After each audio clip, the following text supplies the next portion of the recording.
You think you're watching a video, but listen closely.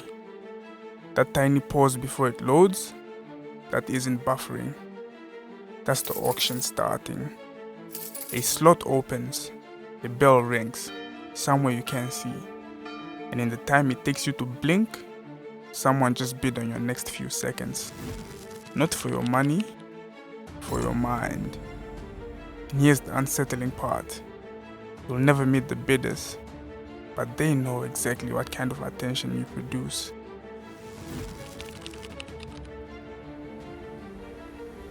In video 1, we talked about filtering.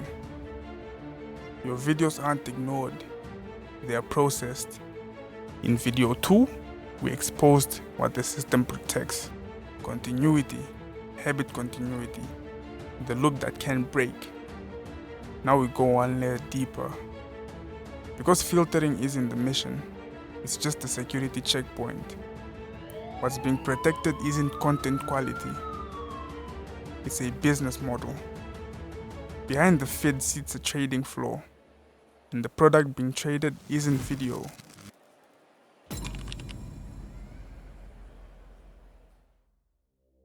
Your focus, your mind, your predictability.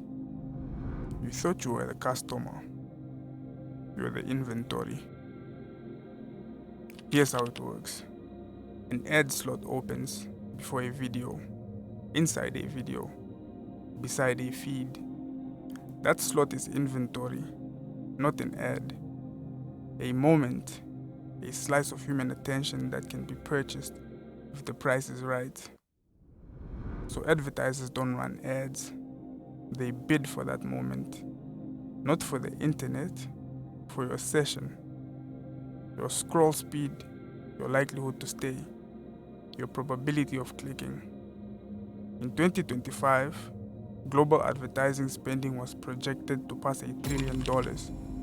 Most of it digital money, routed through automated systems, not human taste. And of course it is. If seconds can be converted into revenue at scale, the system will learn how to manufacture seconds. Here's the irony. You think you're choosing what to watch, but the platform is choosing what kind of attention is easiest to sell, which raises the only question that matters.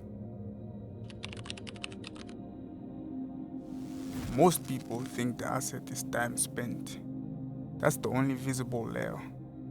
The real asset is predictable behavior. Because predictable behavior is stable, and stability is what markets pay for. If the platform can reliably predict what you'll click, how long you'll stay, what you'll tolerate, what stops you from leaving, then your attention becomes stable inventory. And stable inventory sells for more. That's why the feed feels personal. It's not reading your mind, it's reading your patterns.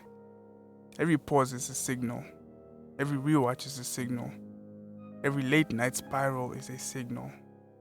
Even your "I'm just killing time" is a signal.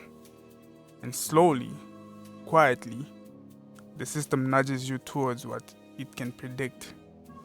Not because it hates you, because prediction is profitable. Here's the part no one tells you. The platform doesn't need total control. It only needs enough control to keep you inside the auction long enough for the next bid. Now the first 2 episodes snap into place. Filtering isn't mysterious. It's quality control for the marketplace. Because the auction hates volatility. If a piece of content disrupts the session, if it spikes emotions unpredictably, triggers exits, complaints, churn, it threatens continuity. And continuity is what makes attention inventory valuable. So the system does what any marketplace does. It limits risk. It contains, it narrows. This is why creators feel like they are shouting into a void. They are not being pushed, they are being classified. And when the system can't confidently predict what your content will do to the session, it doesn't distribute it. Not because it's unfair, because it's expensive. Unpredictability is a cost, and you're operating inside an auction business. Now zoom out. Globally, people spend hours a day on social platforms. That's not just entertainment. That's human life being converted into inventory. 2 hours a day doesn't feel dramatic in the moment. It feels like nothing. But over a year, it becomes hundreds of hours, weeks of waking life. And free platforms love that math because you don't pay upfront with money. You pay quietly, with attention, with focus, and with the future ability to choose what you do next. And the market doesn't just take the hours you intend to give, it takes the overflow, the minutes between tasks, the boredom gaps, the moment your brain reaches for relief. That's the extraction. Not the planned time, the leaked time. So, what do you do with this? Not motivation, not discipline mechanics. If your attention is being auctioned, your job is simple. Stop making your attention easy to buy. 3 levers. Number 1, kill the infinite surface. Autoplay, infinite scroll, algorithmic next up. These aren't conveniences, they are the auction conveyor belt. Remove the conveyor belt, and the marketplace loses flow. Number 2, add friction at the moment of capture. Most capture happens in transitions.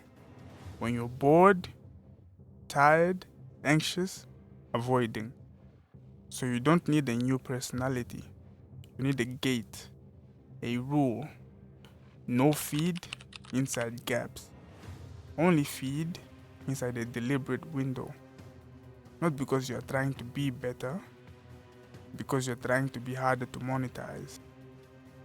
Number 3, protect your predictability from the machine.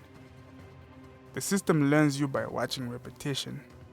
If you always relax the same way, at the same time, in the same loop, you become easy to model. And what's easy to model becomes cheap to capture. Your freedom isn't in resisting temptation, it's in refusing to become a clean data set. So here's the reframe. The feed isn't a library, it's a trading floor.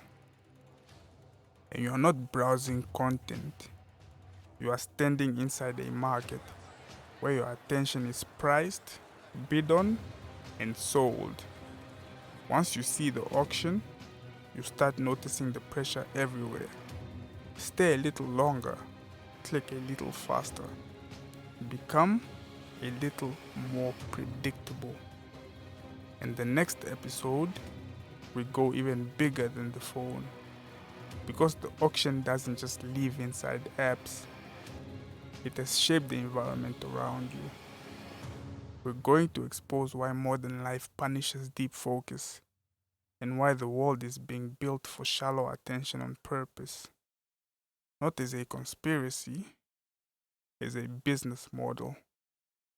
Because when attention is for sale, everything becomes a bidding war.